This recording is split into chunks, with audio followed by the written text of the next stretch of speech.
Kupaksakan untuk membuka mataku. Samar-samar aku seperti melihat sosok putih berdiri mengambang di ujung kakiku, tinggi dan berambut panjang. Kepalanya nyaris menyentuh langit-langit kamar, dan dia seolah menunduk menatapku. Aku sangat ketakutan dan ingin segera bangkit, tapi sungguh aku tak berdaya. Halo teman-teman, ketemu lagi dengan saya di channel Cerita Kita. Di video kali ini menceritakan tentang sebuah cerpen karangan Septrianus dengan judul Rumah Kos Misteri. Bagi teman-teman yang menyukai video ini, jangan lupa untuk klik tombol subscribe dan juga tekan tanda lonceng agar tak ketinggalan video-video terbaru dari channel ini. Oke, mari kita langsung ikuti ceritanya. Sebenarnya, aku tak mau menceritakan kisah ini. Bagiku, menceritakannya sama saja mengulang lagi setiap detail pengalamanku di rumah itu. Dan kau tahu, itu bukanlah pengalaman yang menyenangkan untuk diingat. Tapi baiklah, kali ini aku akan menceritakannya, dan kuharap ini untuk yang terakhir kali. Begini ceritanya. Sekitar 5 tahun yang lalu, ketika aku baru saja diterima menjadi mahasiswa di kota Bandung. Seperti kebanyakan mahasiswa perantau lainnya, aku juga harus mencari tempat kos yang lokasinya dekat dengan kampus. Karena aku tak punya saudara, teman, ataupun kenalan di sini, maka aku mencari tempat kos sendirian saja. Setelah menyelesaikan semua urusan administrasi di kampus tempat aku diterima, aku langsung keluar kampus untuk mencari tempat kos. Saat itu, waktu sudah menunjukkan pukul 11 siang. Setiba di luar gerbang kampus, aku merasa sangat bingung. Aku benar-benar tak tahu tentang kota Bandung ini. Sempat terbersit dalam pikiranku, apabila sampai malam nanti aku masih belum mendapatkan tempat kos, aku akan menginap di kampus saja. Kemudian aku mulai bertanya-tanya pada anak-anak muda yang sepertinya mereka mahasiswa senior tentang di daerah mana saja yang banyak terdapat tempat kos. Aku juga bertanya kepada para pedagang kaki lima yang bertebaran di sekitar kampus, dan untungnya mereka dengan ramah menunjukkannya. Setelah informasi yang didapat kurasa cukup, aku mulai berjalan sambil menyandang tas ranselku yang sangat padat dan berat. Aku menyusuri trotoar sepanjang jalan menuju daerah yang ditunjukkan oleh orang-orang yang kutanyai tadi. Aku mulai dari rumah pertama, dan seperti yang tak terlalu kuharapkan, pemilik kosnya bilang sudah penuh. Aku melanjutkan ke rumah berikutnya, dan selalu kudapat jawaban yang sama, sudah penuh. Aku mulai digerogoti rasa pesimis bahwa untuk rumah berikutnya pun akan kudapatkan jawaban yang sama. Aku mulai kehilangan harapan untuk bisa mendapatkan tempat kos sebelum senja. Saat itu, waktu sudah menunjukkan jam 1:30 siang, dan perutku sudah mulai keroncongan.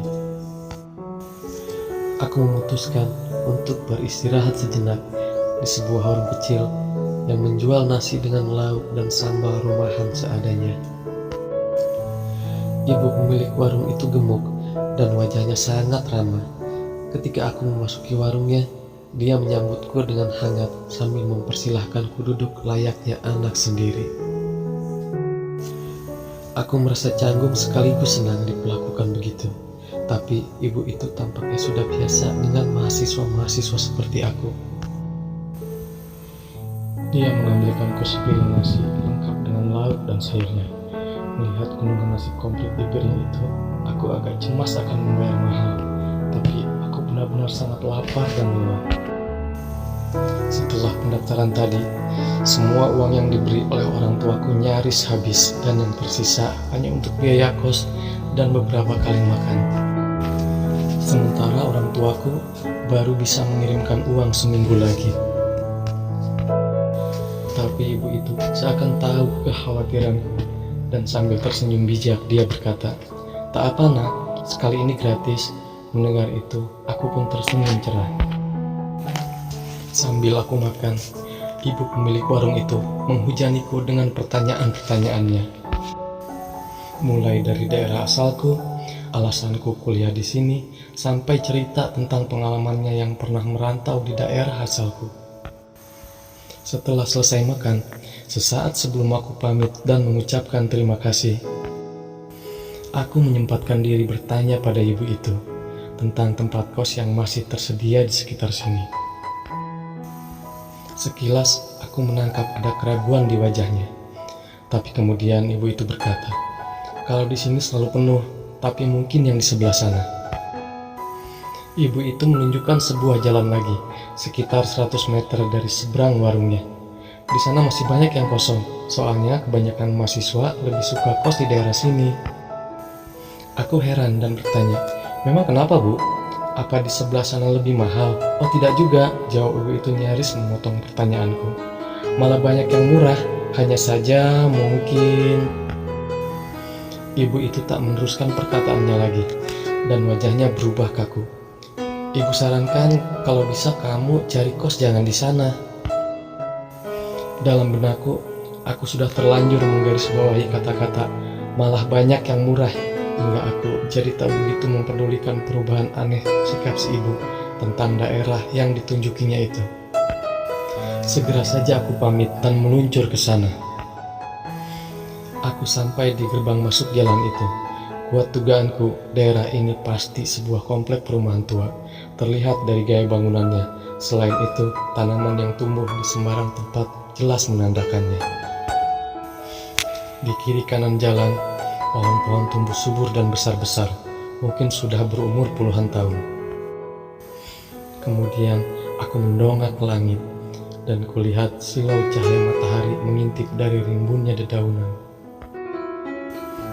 Kurasakan juga angin sepoi bertiup menyegarkan. Tempat yang ideal, pikirku. Kulirik arlojiku. Waktu sudah pukul 2:30. Oh, aku harus segera menemukan tempat kos, gumamku. Aku mulai dari rumah pertama, tapi aku tak berharap banyak dari rumah ini. Jika pada pencarianku sebelumnya, yang kudapati selalu saja penuh, di tempat ini malah sebaliknya. Aku justru tak menemukan seorang pun untuk kutanyai. Aku melewatkan rumah pertama. Setelah setengah jam tak mendapatkan apa-apa, kemudian kulanjutkan ke rumah kedua, dan hasilnya pun sama. Begitu juga dengan rumah ketiga dan seterusnya, hingga sampailah aku ke ujung jalan yang ternyata buntu. Waktu sudah menunjukkan pukul 5 sore, dan sejauh ini aku masih belum menemukan tempat kos. Tinggal rumah terakhir bernomor 66 dan terletak paling ujung. Bangunannya bergaya Belanda. Dinding-dinding yang dulunya dicat putih, kini sudah berwarna coklat kusam. Bahkan di beberapa tempat sudah berwarna hitam oleh lumut berusia puluhan tahun. Rumah itu seolah tersandar ke dinding tinggi berwarna hitam yang mengakhiri jalan ini. Seperti rumah-rumah sebelumnya, rumah itu juga tampak kosong dan sudah lama tak dihuni. Rumput dan tumbuhan liar sudah tumbuh sembarangan di halamannya.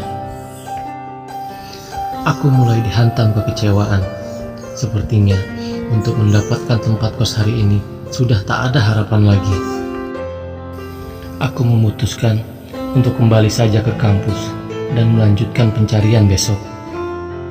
Tapi ketika aku berbalik, tiba-tiba seorang ibu keluar dari rumah itu. Rambutnya sudah semuanya putih dan dia memakai kacamata bulat tebal berantai. Tangannya yang keriput memegang gagang pintu dengan gemetar. Mau cari tempat kos? Tanyanya padaku dengan suara serak tuanya yang bergetar. Aku membalasnya dengan anggukan cepat dan antusias. "Masuklah," katanya. Sebenarnya, ketika pertama kali aku masuk dan kakiku menginjak halaman yang terlantar, aku merasa ada yang aneh. Perasaan sedih, terasing, suram, dan tanpa harapan seperti berkecamuk menguap dari setiap sudut rumah. Tapi karena saat itu harapan untuk memperoleh tempat kos lebih besar dari apapun, aku mengabaikan perasaan itu, khawatir akan membuatku takut sendiri. Ibu itu memanduku ke dalam. Ruangan tamunya kosong melompong, tak satu pun perabot mewah terpajang, hanya lantai ubin antik berwarna suram. Dinding-dindingnya juga sudah kusam dan agak bau, seperti bau lumut, tapi juga bukan. Sambil berjalan, kulihat langit-langit rumah yang tinggi, namun sedikit ada bercak kecoklatan. Di tengah-tengahnya tergantung sebuah lampu watt rendah dibaluti sarang laba-laba yang tampaknya sudah dibiarkan begitu saja selama bertahun-tahun tanpa perhatian. Aku jadi kikuk karena ibu itu diam saja selama memanduku melewati lorong-lorong rumahnya menuju kamar kosong yang terletak paling ujung. Bunyi sandalnya yang bergesek dengan lantai ubin yang dingin dan berwarna gelap agak membuatku merinding. Sepanjang lorong itu terjejer di pintu kamar yang tertutup rapat. Kupastikan ada sekitar selusin kamar di kiri kanannya. Aku simpulkan rumah ini sudah lama dijadikan tempat kos, dan aku yakin penghuninya pasti banyak sekali. Tapi sayangnya tak satu pun dari pintu-pintu itu yang terbuka. Jendela di sampingnya juga gelap, tertutup tirai gorden yang agak berdebu. "Apa semua kamar ini sudah penuh, Bu?" tanyaku. Lama baru ibu itu menjawab, "Tinggal satu yang kosong." "Itu berarti banyak orang di sini. Aku akan punya banyak teman kos. Rumah ini pasti akan ramai sekali." Tapi anehnya, tak satu pun kamar yang menunjukkan ada orang di dalamnya. Apa semua orang sedang pergi keluar? "Ini kamarnya," kata ibu itu dingin. Dia memasukkan kunci, lalu pintu kamar itu terbuka perlahan. Pintu itu berderit panjang. Jelas sudah lama sekali tak pernah dibuka. Ada saklar di samping pintu sebelah dalam. Aku lalu menekannya dan kulihat lampu yang tergantung setengah meter dari langit-langit. Awalnya lampu itu enggak hidup, berkedip-kedip seperti mau putus. Untunglah kemudian bisa menyala meski agak temaram. Bagiku itu bukan masalah, karena aku masih bisa menyelidiki bagaimana kondisi kamar itu. Ada satu lemari kayu bersandar di salah satu sudut kamar dan sebuah tempat tidur di sampingnya. Beberapa bantal yang belum bersarung juga ada di atasnya, menumpuk membentuk gunungan bantal. Aku sama sekali tak berharap bantal itu akan jadi milikku, karena kelihatannya sudah lama tak terpakai dan diselimuti debu tebal. Namun yang paling penting bagiku adalah tempat colokan listrik. Setelah kupastikan ada, ternyata terletak tepat di samping jendela. Kemudian aku keluar menghampiri ibu itu. Saatnya bernegosiasi soal harga sewa kamar. "Kamar mandinya ada di ujung sana, lalu belok kiri," ujar ibu itu sambil menunjuk ke samping. "Ada dua, yang satu hanya untuk tempat mencuci baju, dan satunya lagi untuk mandi," lanjutnya. Aku hanya mengangguk. Kurasa kamar ini cocok, cukup luas dan hawanya dingin. Dalam pikiranku sudah terbayang beragam rencana pengaturan untuk kamar baruku ini. Sudah tergambar di mana kira-kira posisi terbaik untuk televisi, komputer, penanak nasi, dan lain sebagainya. "Oh iya Bu, dengan air dan listrik sebulan berapa sewanya?" tanyaku. 100.000, jawabnya singkat. Apa aku tak salah dengar? Hari gini masih ada tempat kos dengan harga sewa serendah itu? Oh, mungkin aku salah dengar. Mungkin juga ibu itu salah ucap. Aku tetap tidak percaya. Berapa, Bu? Tanyaku memastikan lagi. Tapi ibu itu tetap menjawab sama dan tetap tak berubah ketika aku menanyakannya untuk ketiga kalinya. Dalam hati, apa ini hari keberuntunganku? Atau ibu itu yang salah menawarkan harga? Ah, sudahlah. Aku akan ambil kamar ini, mumpung murah. Singkat cerita, setelah aku membayar uang sewa, si ibu pun pergi meninggalkanku. Aku langsung membersihkan kamar tersebut dan membereskan barang-barangku. Tak lupa, aku pasang spray dan sarung bantal yang memang aku bawa dari rumah. Setelah selesai, aku pun berbaring sejenak sambil menunggu waktu maghrib tiba. Rasanya tak sampai beberapa menit, aku sudah tertidur pulas. Tapi segera saja terasa ada sesuatu yang membuatku tak nyaman. Rasa panas memenuhi kamarku, bertambah terus-menerus, padahal sebelumnya sangat dingin. Aku ingin bangun, tapi entah kenapa, aku benar-benar tak berdaya, walau sekedar membalik tubuhku. Lebih anehnya, aku ingin membuka mata, tapi tak berhasil. Pikiranku saat itu antara sadar dan tidak. Tiba-tiba saja, aku merasa takut, sangat takut. Aku merinding dan gemetar ketakutan. Aku meringkuk, menarik selimut hingga menutupi kepala. Dan kurasakan keringat dinginku merembes pelan dari sekujur tubuh. Yang membuatku lebih takut lagi, aku mendengar suara serak, mirip bisikan dan erangan, memanggil-manggil namaku, entah suara siapa. Kupaksakan untuk membuka mataku, samar-samar dari celah mataku. Aku seperti melihat sosok putih berdiri mengamal di ujung kakiku, tinggi dan berambut panjang. Kepalanya nyaris menyentuh langit-langit kamar, dan dia seolah menunduk menatapku. Aku sangat ketakutan dan ingin segera bangkit, tapi sungguh aku tak berdaya. Aku juga ingin berteriak sekencang-kencangnya, tapi suaraku hilang. Tubuhku membeku dan gemetar, basah oleh keringat. Setelah beberapa saat berjuang untuk membuka mata, akhirnya aku terbangun juga. Aku langsung bangkit dan memberanikan diri menatap ke tempat di mana sosok putih tadi berdiri. Tak ada apapun di sana, cuma ada dinding kusam yang lembab. Aku juga mengamati seluruh sudut kamar. Barangkali saja makhluk itu sudah berpindah tempat. Tapi tidak, tak ada tanda-tanda telah terjadi sesuatu. Aku tak melihat apapun yang mencurigakan. Mungkin itu mimpiku saja.